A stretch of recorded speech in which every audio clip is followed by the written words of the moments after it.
Good evening and hello. My name is Renee D. Waring, and I am the founder of Uniquely and Wonderfully Made Ministries. Welcome to you all.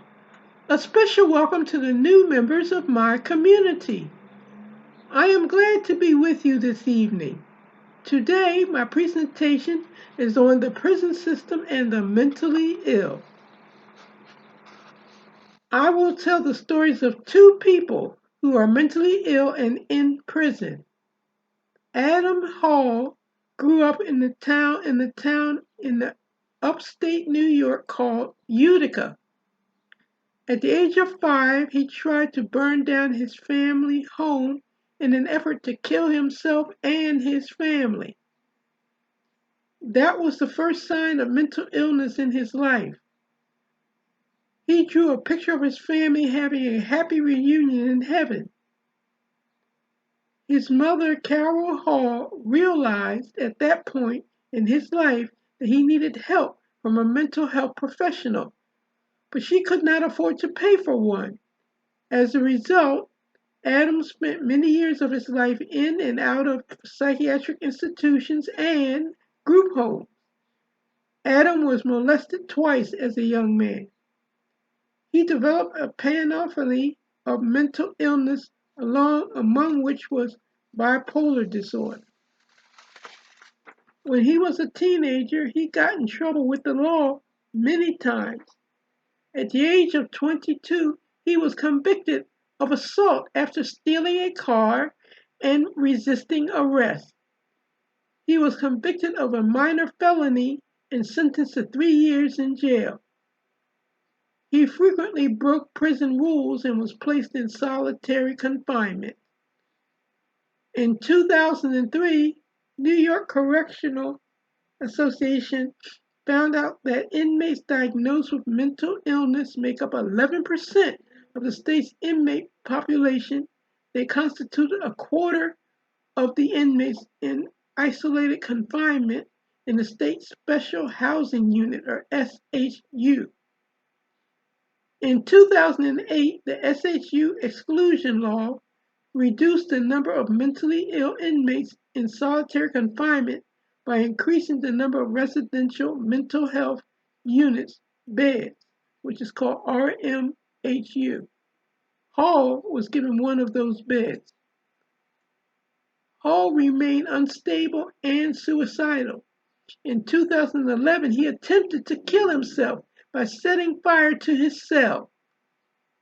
The prison judicial system had an option to treat the behavior as a manifestation of his mental illness or not, and not as a criminal act. This could have been done through internal disciplinary and classification process. The system decided to send his case to the local district attorney, who tried him as a criminal. Hall received a verdict of guilty of arson, which carried a 25-year prison sentence. Hall had a public defender who instructed him to plead guilty to third-degree arson. As a result, he was given a sentence of 6 years. Based on the fact that Hall had verifiable mental illness, he should not have had his case taken to the local district attorney. Adam Hall was shipped to another RMHU located in Attica, New York, where he is today. He was fined $4,000, which he cannot afford to pay, for burning down his jail cell. A veteran former New York State corrections officer said that people like Hall were doomed from the moment they arrived in prison, if not before. They tend to rack up small felony charges one after another so that they effectively served a life sentence shut away out of sight of in some form of solitary confinement. The second case is about a lady named Ellie, who is 34 and has a diagnosis of schizophrenia. She lived in New York City and had a steady job in a law office. Ellie was studying for the law school admission test. She seemed to be stable, so stable that to clear her mind for the test, she stopped taking her medication. It wasn't long before she had a mental breakdown and ran away. She ended up in Georgia in a homeless shelter in the county jail. She stopped taking her medications once again and she ended up in Bucks County, Pennsylvania, nearly 100 miles from home. Ellie was arrested while walking down the street suspected of stealing cash from a cash register of a gas station. That was nearly 2 years ago.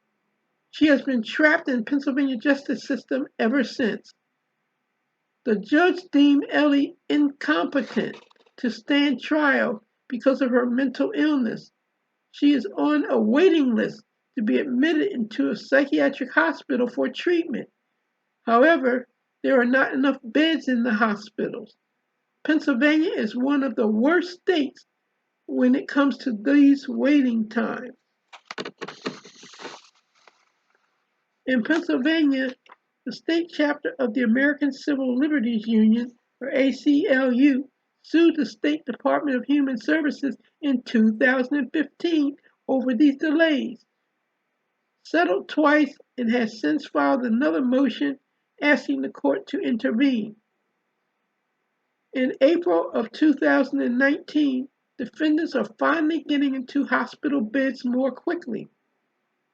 The average wait time is 24 days to be admitted into a competency restoration, the legal term for providing basic mental health care so someone is competent enough to understand the charges against them and assist in their defense. Ellie was admitted to Norristown State Hospital.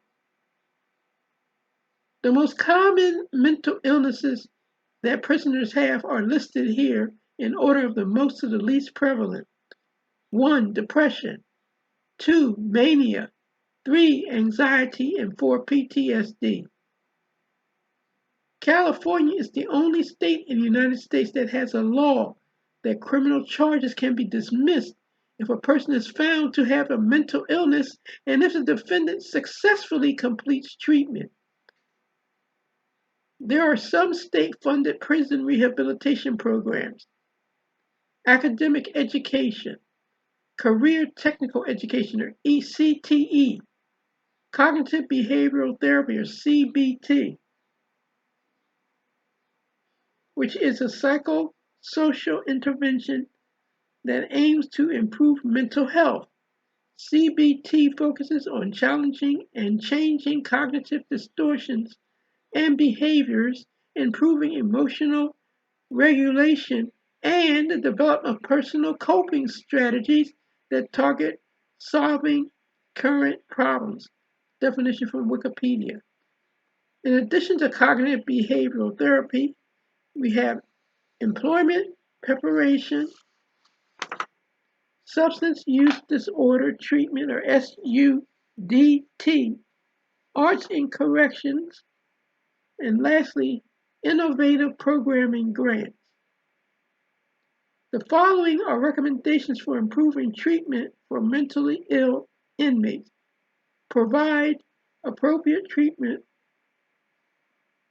for prison and jail inmates with serious mental illness. Implement and provide jail diversion programs. Promote the use of assisted outpatient treatment.